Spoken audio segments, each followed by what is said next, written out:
சொந்தங்களின் ஒரு சிரிப்பு பலவிதமான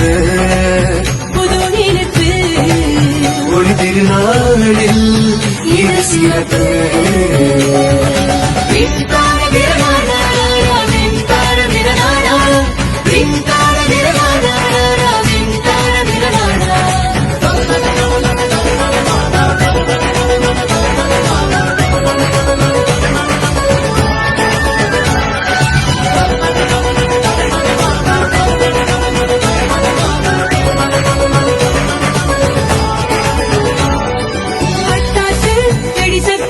மகிழ்ச்சியான புது யுத்தம் சந்தோஷ குதூகலமே தமிழர் திருநாள் ஊர்வலம்